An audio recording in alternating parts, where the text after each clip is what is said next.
Hey, what's up, everyone? Yeah, live tonight. We're recording right now. It's Saturday. And you know what that means? Kakapanood ko lang ng unang tikim sa sinehan. So, yeah, experience. Very tiring. Ako ay isang PWD. Hirap ako maglakad. And the fact na there are some limited uh, theaters that is showing unang tikim, the first ever Viva Max movie release. Sexy is back in films. Is a milestone. I think it was a worth it experience. This is like a history making uh, moment. It's a trailblazing icon.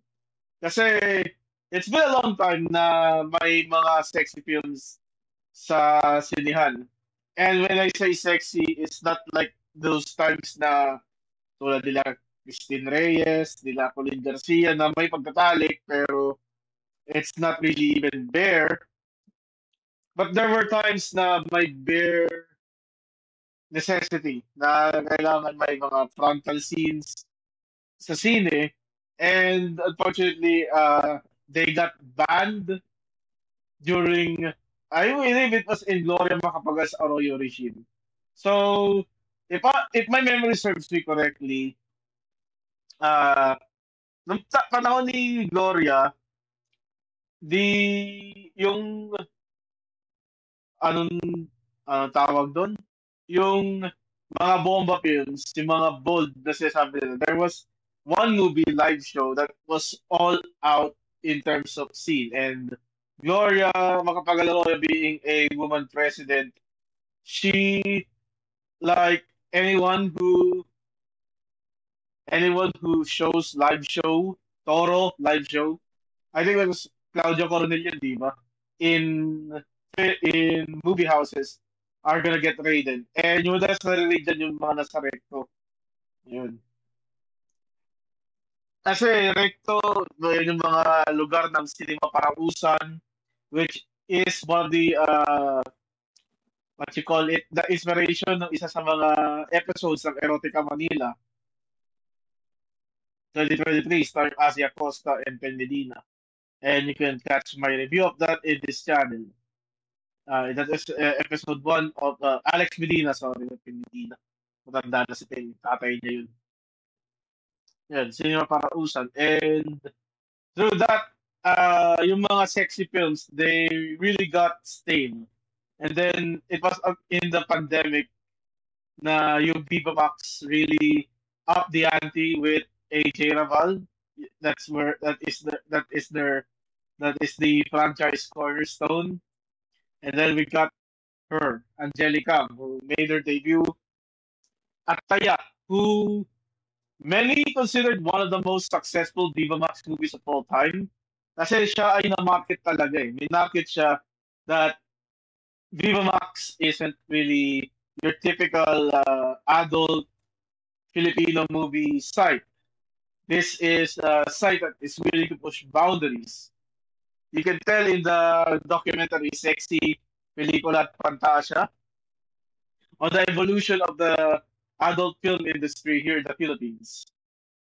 And it's been a long time coming. Viva Max uh, became the platform of this genre, and now it's back on cinema. So with our first outing, we got Angelica and Rob Ginto co-starring together in this girls' love movie, Unang Tikim. And there are quite a handful Vivax talents dito. The one that I'm surprised with is Christine Imperial. She is pretty new on the scene. Isa sa mga pelikula niyang bago is yung Dirty Ice Cream. Most recently is Top 1. Nireview ko rin siya. So you can check that out on my channel. And I guess she is one of those persons in the industry that is going to get a huge push moving forward, given that at her first year, meron siyang role dito in a silver screen movie. So what does Unang Tikim has to offer? So ito yung recap. It's a girls' love movie, drama, and it has the typical Viva Max Fleur story. So you got Becca played by Rob Ginto. I think it, yeah, I know she's the Becca, and we got Angelica's character. Angelicang's character as Yuna. Final Fantasy X ang peg. That's a beautiful name, Yuna. And come to which, this is a story of these two girls in love. Pero when I entered the film, it was already starting. So I didn't get much of the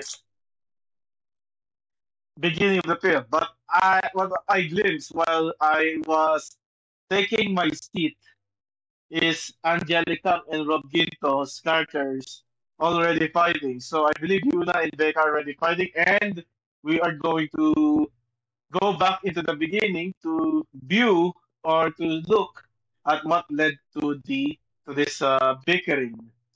So itong si Becca sa si Yuna, they are college friends and they're lovers. It's no secret. Uh, Becca is, I believe, a rich person, and Yuna is more of yung sa poverty or hirap. It is quite a testament dito that Yuna is working as a barista part-time and Becca is working as a photographer. She even stated that she is taking a visa on the way to the United States and she is aiming to get an opportunity at a certain photo shoot in Berlin. Isa sa mga naging model niya dito ay talagang si Yuna. And yeah, these two friends fell in love with each other. It's a girl's love. With Yuna being like in the center of drama kasi nasa mahirap siyang pamilya with her mother, played by Susan Africa, being abused by her boyfriend, which pushed Yuna's character to the limit. So she is working as a barista. Nahihiya na siya kay Becca kasi para si Becca ay sumasalo ng problema niya. And yung mga problema ng nanay niya napupunta sa kanya, which is very perfect timing dahil hot topic ngayon, yung tinatrato ng magulang ang anak bilang like retirement fund. So, sa mga ganito, may mapupulutan naman tayo ng mga aral sa pelikula na to. We get a twist of fate when Yuna's manager, Nico, played by Matthew Francisco, comes to the scene. So Nico is like a gentleman, some sort. Pero in my experience of Matthew Francisco movies, this man is far less of a gentleman, to be honest, and more of like a con man. Na pag ginalit mo talagang mananapag. And I really called that in the end. Okay, so si Nico, so, in a birthday party nung pinsan ni Becca na si Brenda, led by Audrey Avila,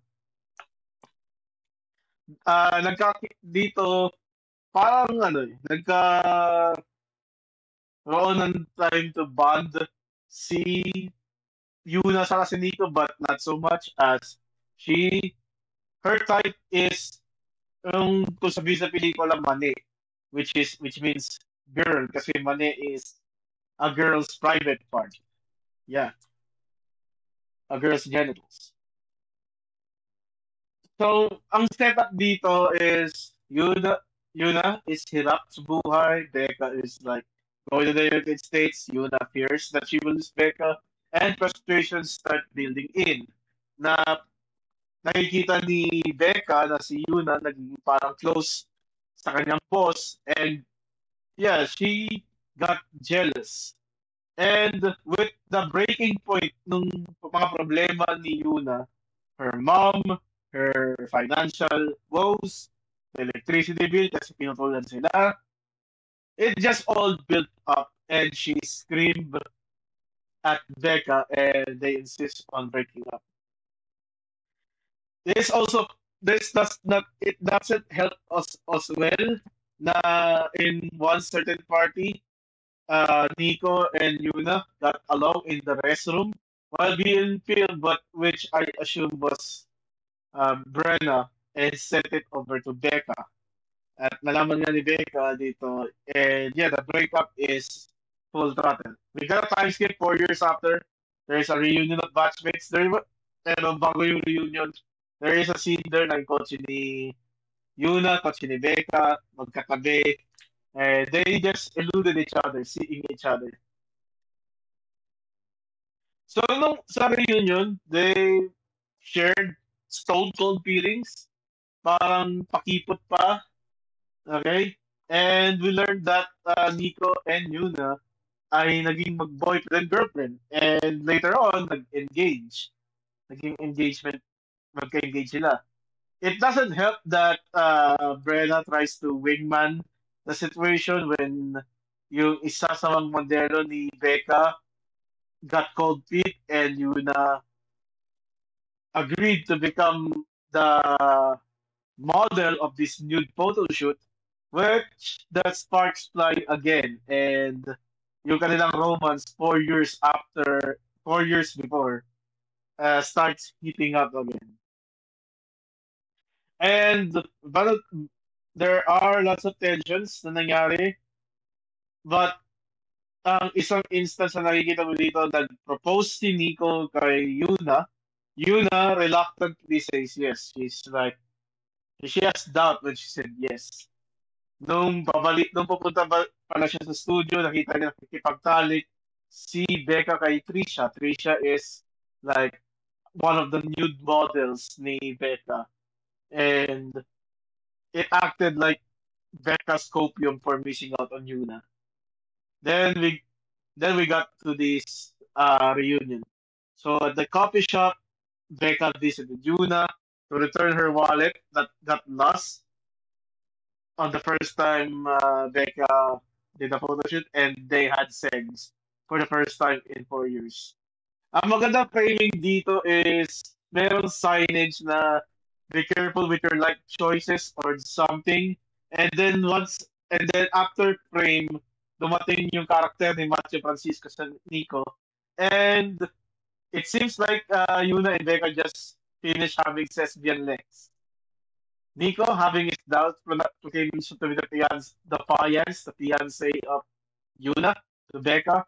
And that's it. With the marriage impending, Nico wants Becca to be the prenup photographer nila. So, yeah, pumayag si Becca bilang prenup photographer. Siyempre, mayroon pakipot. Medyo pasungit itong si Becca because they can't just hold feelings for each other. They still have feelings. Yung parang tema ng pelikula to is all about first dates. So, your first love. And that's it. Uh, something something na meron dito sa arc na to is Yuna confesses to Nico that something happened between her and Becca after the engagement, which frustrates Nico. He almost smacks Yuna, and that's like yung mga typical Matthew Francisco films. Yung kala mo pait, tapos biglang magiging masungit. And this really put some doubt on the sincereness ni Nico as a lover for Yuna. Nico confronts Becca at her photo exhibit, where there is a photo of Yuna in the middle, and Nico proclaims that this is like a competition of some sorts, and he will do everything to make Yuna love him. And then the wedding comes, and then Yuna comes, and she has to pick a choice. And in the end, she made the tough decision to leave Nico out of the altar and ride with Becca on the motorcycle, sunset, and then credits roll. It's yung classic 90s adult bomba films, yung may clip. Yung clip, patuloy-tuloy na sila. So, sumasakay sila sa motor. Parang back rider si Kang. Si Rob is the one that's doing that is driving, then while that's happening, the credits are rolling, and then the song of Pangarap by M98 is being played, and that's how the movie ends with Yuna choosing Becca kasi parang hindi na niya mahal si Nico. Mas mahal, alam niya dun siya sa mahal niya, siya dapat sumama. That's a quite of a story. It's a bold risk, you know. I've never seen Kang in this role. I've never seen Angeli in this role. First, she is a tomboy. I believe in terms of who is more tomboy sa dalawa, Rob nails it in the fashion. Siya yung nagsusot ng baggy pants. But Angeli as a tomboy is really something. It's a hybrid na maging bisexual siya dito. I think she's bisexual dito, hindi naman tomboy. Kasi pumatay siya kay Nico eh. And I think this is the first time that we see a bisexual Angelica. If you're not counting us, her. Kasi sa us, her, alam ko babae. Di, sa us, her, babae si Angeli. Si AJ Rabal yung bisexual. Dito, we're seeing a totally different Kang. We see Angelica as a goody two shoes. Kung kontrabida yung mataray. Pero mostly siya yun sa drama, yung paiyak-iyak. And it really shows here naman na it she may bubuga siya dun sa paiyak. We come too far from the typical Angelica that we've seen before. Kasi what we've seen before with when she was crying, she was cringe. No offense, respectfully. Pero we see the growth of her character.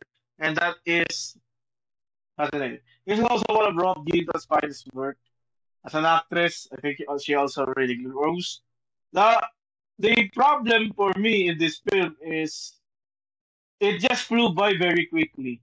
Uh, I arrived like 3:40 and seated on my 3:45, and the movie ended around the 5 p.m. ata, or 5 p.m. 5:15 like that, around that time, and I barely noticed it. So, ayun. I don't think that's a problem. I think it just means that the movie is easy to watch. But if it's easy to watch, that means the main selling point, yung pagtatalik isn't really there. So I viewed the R18 version.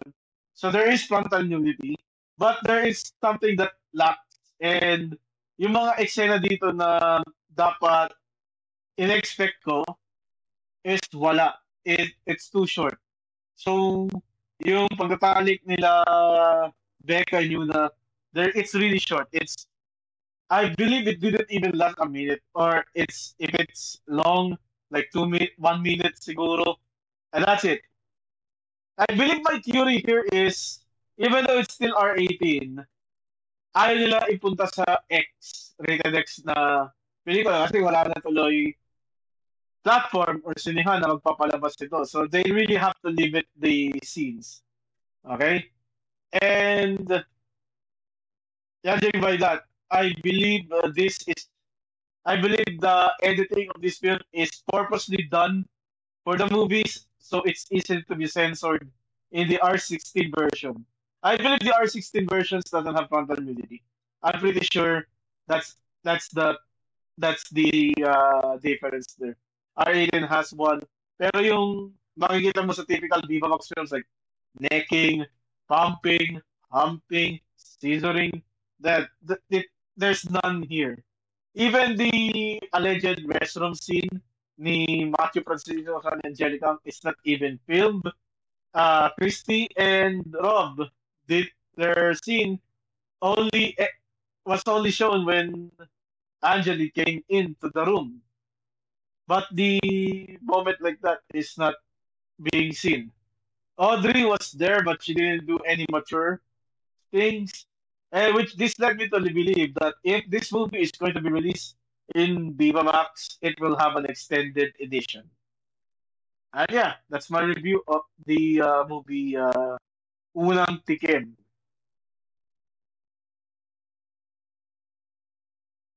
Now let's go to the tier list. Unang tikim. Let's go tier list, tier list, tier list. I believe Unang Tikim is a really solid movie. If it's sexy is back in films, I would have rated this really higher. I think this is like a good starting movie for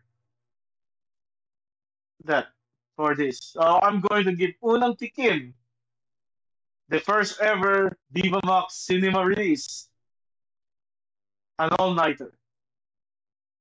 Congratulations, Rob Ginto, Angelica. Well deserved. Good job on bringing sexy back. Now, Fridays with Viva Max, we will be having uh, a review of Backrider. So check that one out. Leave a like if like nyo yung video na to pag gusto nyo yung content.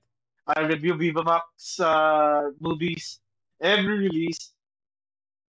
Subscribe to the channel, then hit that bell icon for more of your gold review dito sa Saturday night's main event.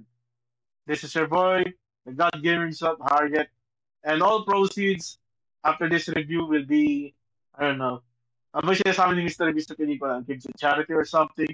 Ewan. Okay. Peace.